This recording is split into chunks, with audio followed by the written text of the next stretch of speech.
Namaste. I'm Reverend Wendy Craig-Purcell here at the Unity Center in beautiful San Diego. Thank you so much for subscribing to this channel.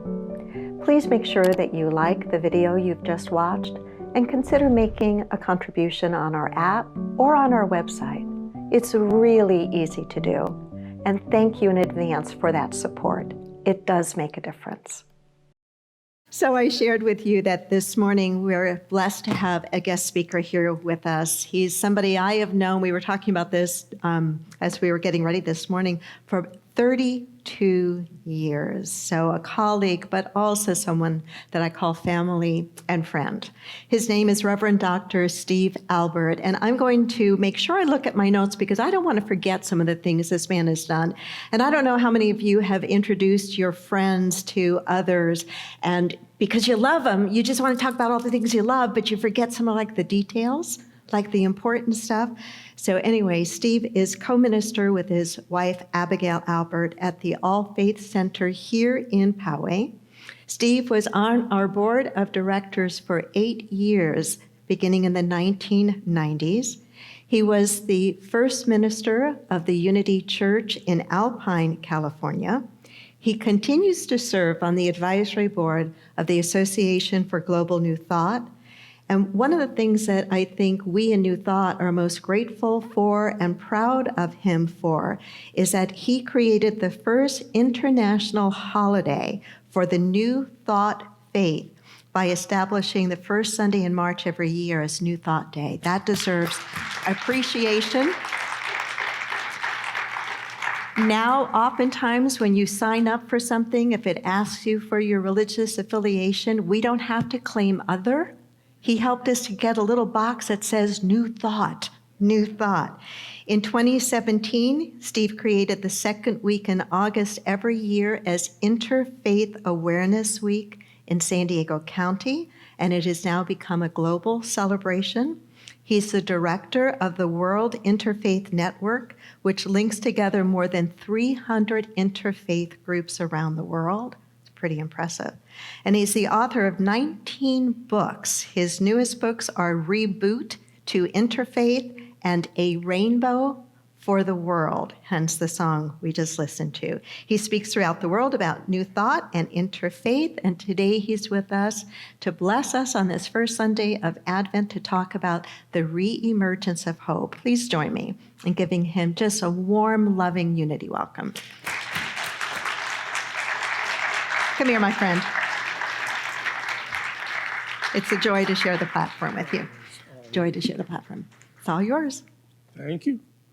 32 years with this lady. I'm looking out. There's real people. Not that I don't enjoy the Zoom messages that I give, but there's kind of a beauty that comes from seeing people, and especially people that you know.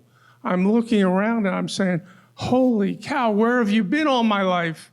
Or at least for the last 2 years. 2 years.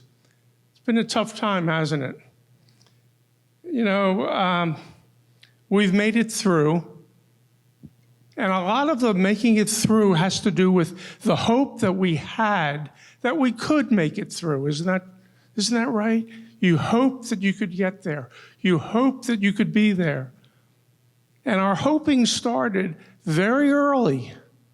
Our hoping started when we were children, when we hoped somebody would read a story to us, when we hoped that somebody would buy us an ice cream, when we hoped that somebody coming home from work would give us a kiss and a hug. And we are such hoping people that it didn't end when we were very small. We hoped as we got older that we would have good teachers. We hoped that somebody would come and make sure that we knew how to drive a car at 16 so that we could drive a car, remember? Do you remember those times? You hoped for a lot of things. You hoped that the tooth fairy would leave you money under the pillow. you hope that there would be a chocolate Easter egg available for just you. I remember my next door neighbors, they celebrated Easter and they always gave us separate eggs. Oh my God, how wonderful. And I hoped every year that it would continue like that. Our hoping really never stopped. And what happens when we hope is that we imagine what we want. We imagine what we want. What do you want? What do you want now? Over the last 2 years, we've really been tested, haven't we?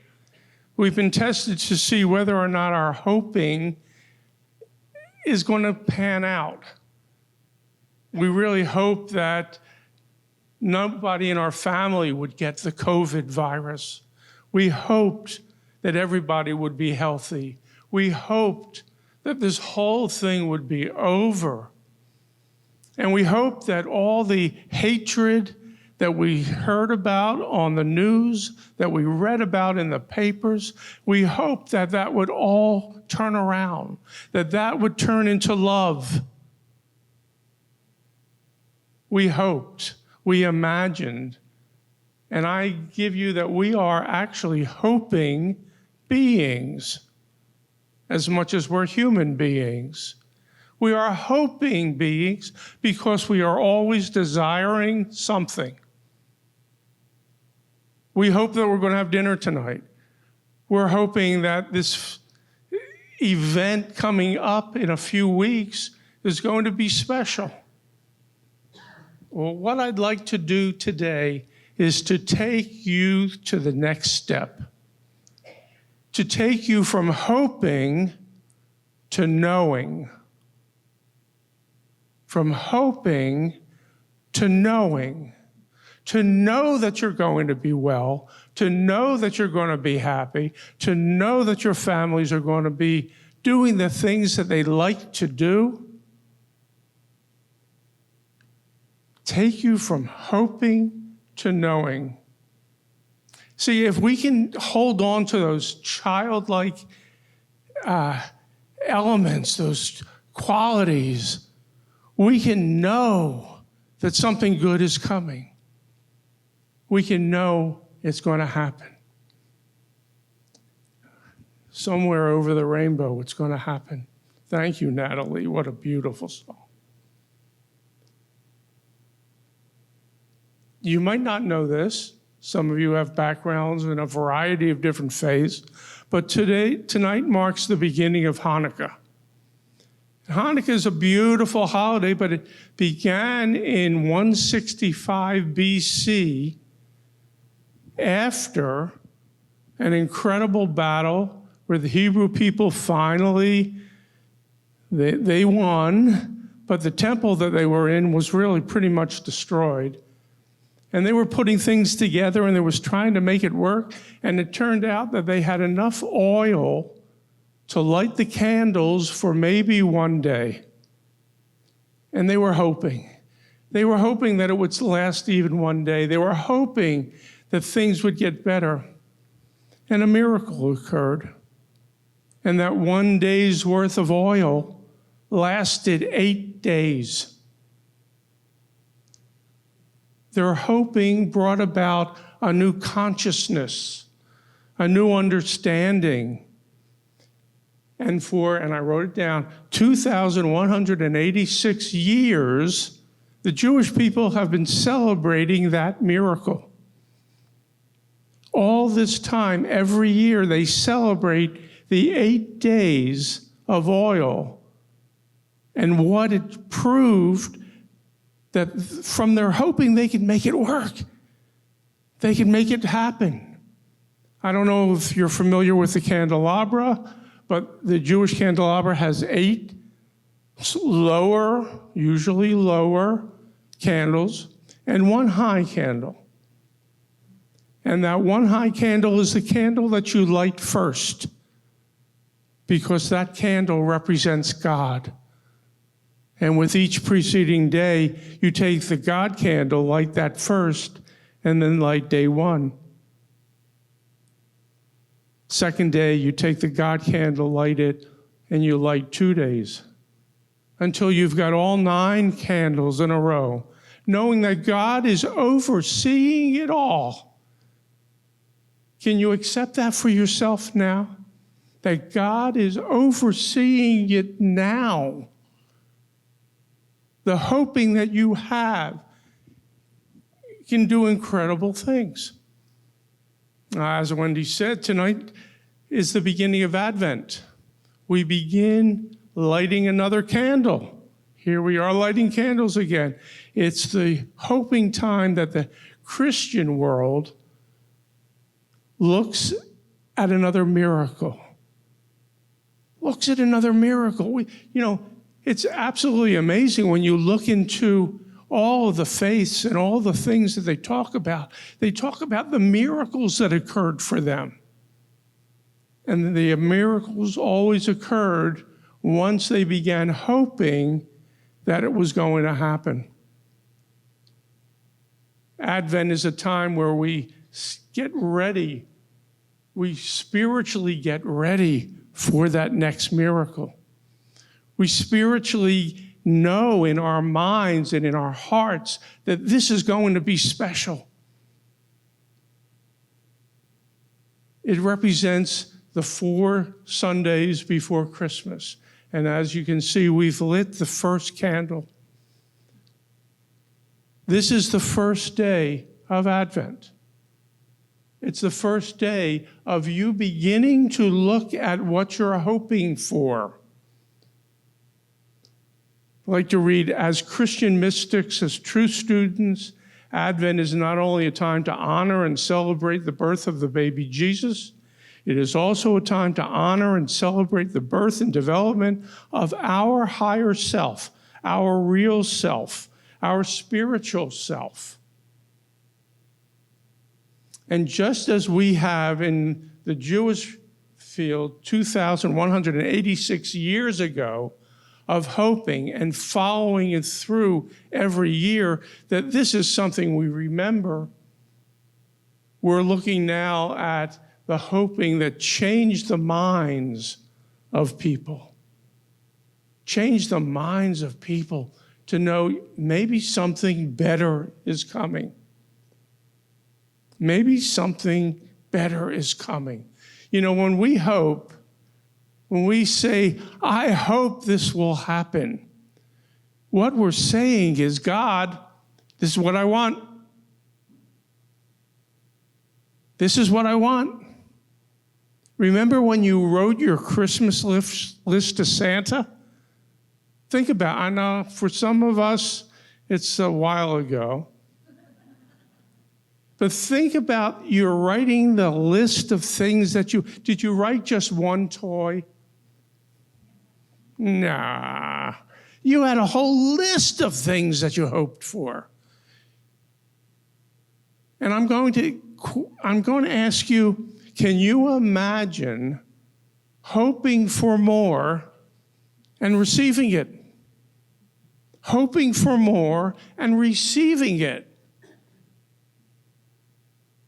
Now, we have a beautiful couple in the audience, Carrie and Brian. And a number of years ago, they met and they fell in love. Nice thing to happen, right? They hoped for someone that they could love and spend the rest of their lives with. And then they hoped for a wedding. Not just a little wedding. They wanted a nice thing with 100 people. And it would be in a beautiful garden area. And they hoped and they hoped. And then COVID came. And they put it off. They kept hoping. They kept hoping. And then COVID stayed around. And they kept hoping, and they kept hoping. And this past July, their hoping paid off. And I got the honor of officiating at their wedding that they hoped for, and it came off just as beautifully as they had imagined. Now, what you guys didn't realize is that hoping was also happening for me. because as much as I love doing weddings on Zoom, I was hoping to do a wedding with real people. And you gave me that opportunity in July. Thank you. Thank you. The hoping is going to be there. And you know what? There's another couple you've probably heard about, Mary and Joseph. Have you ever heard of Mary and Joseph? Maybe if you've read some of the books and seen the magazine covers and the movies and whatever. Mary and Joseph traveled 65 miles from Nazareth to Bethlehem on a donkey. And she was pregnant. It took them 4 to 5 days to do that traveling, and there were no 7-Elevens around. They couldn't stop for a Slurpee. What do you think they were hoping for? Probably the only thing they were hoping for was that there was a clean place where Mary could give birth to the baby. They had no idea what to prepare for and where they were going. Does that sound familiar? How many of you have said almost that same thing to your family, to your friends, people at work, if you go into work anymore? I don't know what's going to happen. I don't know where it's going to be. I'm not sure what I'm going to have tomorrow or the day after. We have all done that. We have all felt that. And you know what that does? It gives us the ability to hope even deeper, to hope even more, because we see what's happening around us. And I'll give you an example, because what's happening today and probably in the last week, how this is modern times, right? This is modern times. In less than a month, we're going to celebrate the delivery of Mary's child 2,021 years ago. Anybody around then? No? Okay. 2,021 years ago. And some of you are already preparing for it, aren't you? How many of you decorated your house already? How many of you are already buying gifts for people in the family? You see, you're hoping that this is going to happen, aren't you? Admit it. Can you imagine what it would be like not to hope? To be at such a point in your life where I give up. And unfortunately, for some people, they do. But that's not where we need to be. Christmas is coming.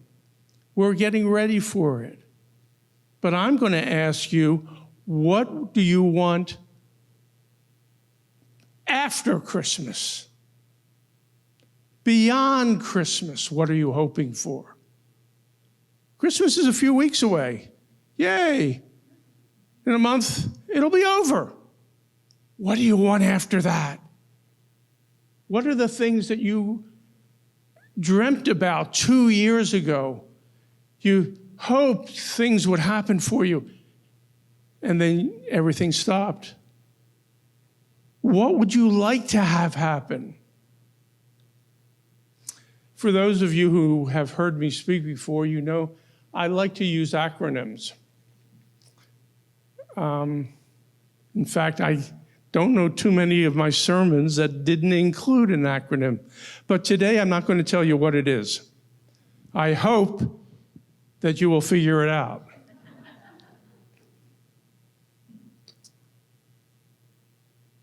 I'd like you to consider not having one dream. I'd like you to consider to have hope, have a whole bunch of dreams. Go back to when you were the child writing to Santa. What are all your dreams? What are the things that you really want? More money, better relationships, better job. You know, what is it that you really want? And I need you to write them down, because right now you're thinking about a few things that you want, and you're going to leave this sanctuary. You're going to not know what they were. Write them down. Have a list, because then you can visualize that list each and every day. You can say these things are coming, going from hoping to knowing. I'm hoping that Santa will bring me this. I know Santa will bring me this. Hoping that God will bring you what you need, knowing that God will bring you what you need. As a teenager, I wanted to be an architect.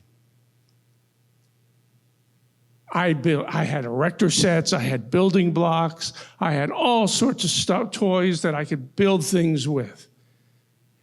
And when I got into high school, in the drafting class, where everybody else was doing a front view and a side view and a whatever view of an object, I was laying out floor plans of houses and buildings, and it was incredible.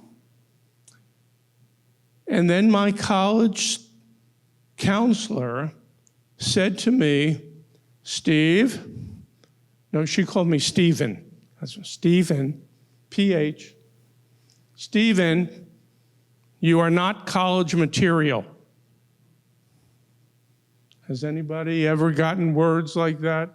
Telling you can't do this, you can't do that. Incredible, isn't it? She said, you are not college material. Well, I earned 3 college degrees. I was an architect for 25 years, and I taught college for 44 years. Don't let anyone ever tell you you can't have it. Don't let anyone ever say to you, it's not possible. I've proven over and over again in my life that when people tell me I can't do it, that gives me the motivation to have the dream, to have the hope, to have the imagination to create whatever it is that I need. And each one of us has that ability.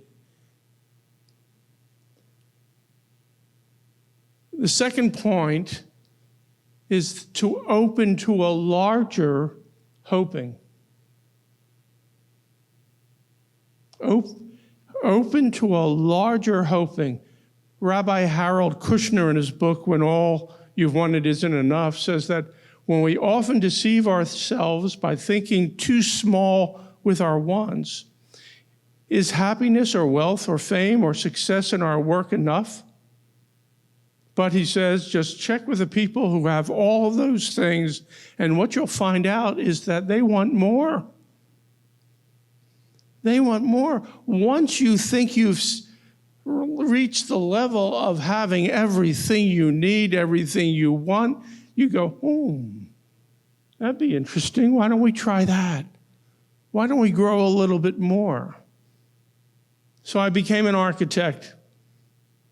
And I was fortunate enough to, after I was with a number of small firms, I got into corporate architecture, and I would design franchise stores for Swenson's ice cream, everybody salivating, okay?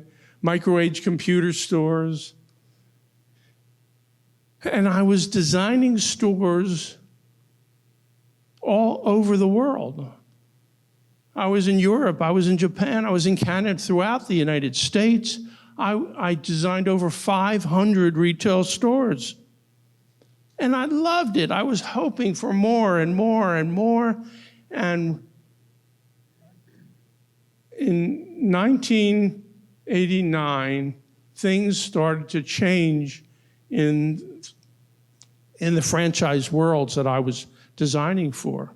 And they were changing in a way that it was going to dissolve designing any more stores. And I was in Chicago, wonderful, beautiful Chicago, and I found out that all the work that was going on, I had to stay over the weekend. And the franchisee that I was designing the store for said, "Steve, since you're going to be here, why don't you come to church with us?" Now, I have to give you just a second of background.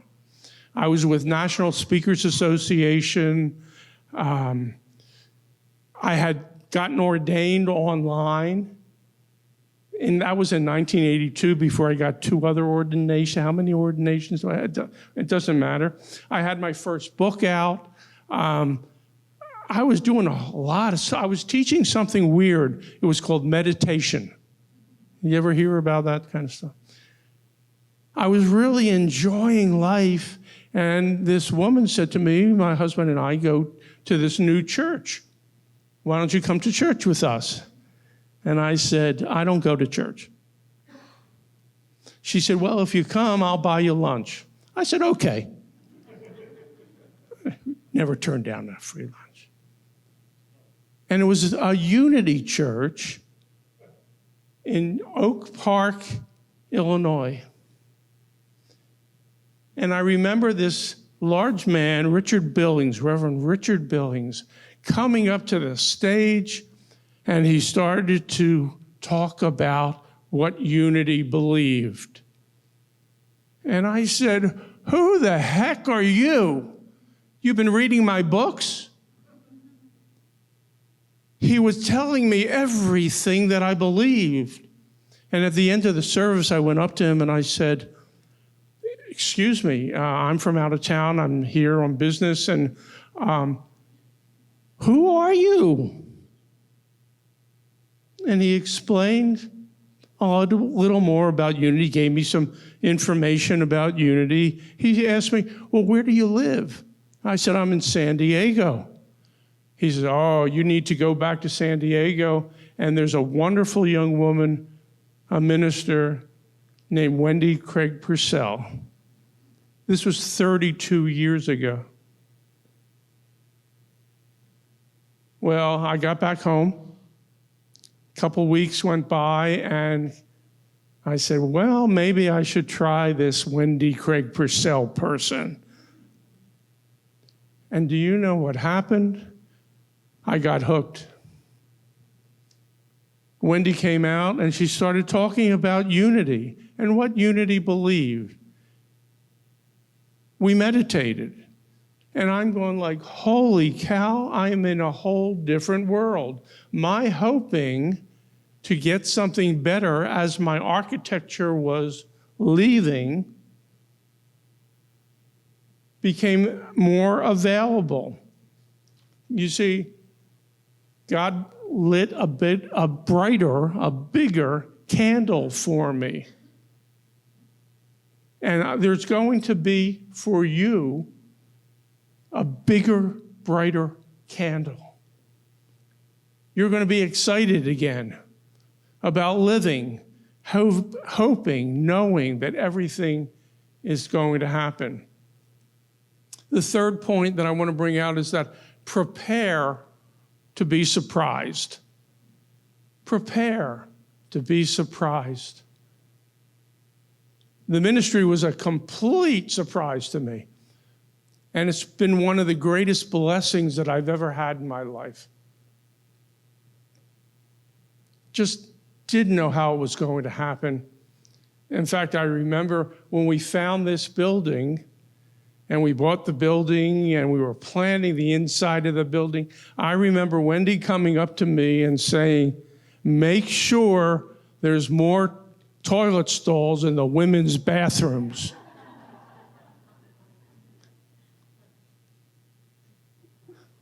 Have you ever wanted something and received something better? How many of you have ever wanted something and you got something better? Look at you. Everybody that's watching, yes. See? This happens. Think of what you want and then realize that God's got a better plan for you. God's got a better plan. Something greater than yourself wants to give you a gift. Something greater than yourself wants to give you a gift. Will you accept it? Will you accept it? Oh, see, I knew that they were live people, and I it's like you're muted, sorry. Whether it's a Hanukkah gift, Christmas gift, accept it and imagine what you can do with it. Imagine the way you can grow. And my last point is to enjoy getting prepared. Remember when you were small and you got prepared for Christmas? You put up the tree, got all the garland. Some of you even did outside lights on the house, and wow. Getting to where you need to be is fun. And it can be fun. Remember when you used those big begging words? You said, Mom, is it Christmas yet? It's like you hoped that it would happen right away. You hoped that you could do it right away. You could party right away, that you could eat the food right away. I don't know about you, but yeah, 2 years, right there. Debbie Hampton wrote in the HuffPost, scientists have agreed that our attitude changes our brain and body makeup.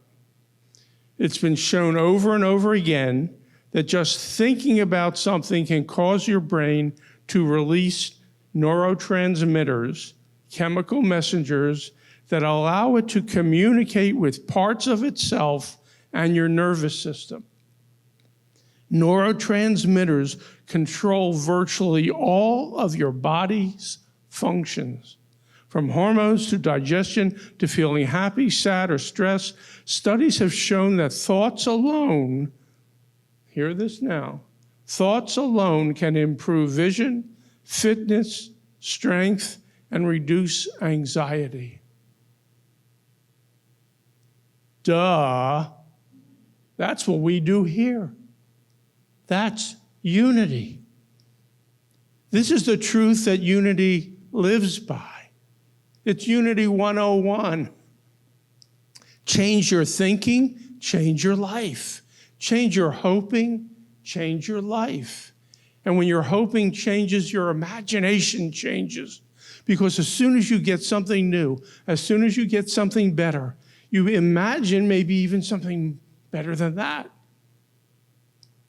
You imagine having the opportunity to do so much more. So here's what I'm hoping for you, not that I've given away the acronym. Have a bunch of dreams. Write them down. Have a list of dreams that you want, not just one, not just two. List all the things you like. Then open yourself to a larger hoping, a larger dreaming, a larger imagining. What can you imagine? Prepare for surprises and enjoy the process of getting prepared for your hoping to become reality. So tonight, light your Hanukkah candles, light your Advent candles, light up your life. Go from hoping to knowing. Imagine it and begin to see it becoming real in your life. I can see that for you, and I accept that for you. And I ask, do you see it for you? And so it is. Namaste.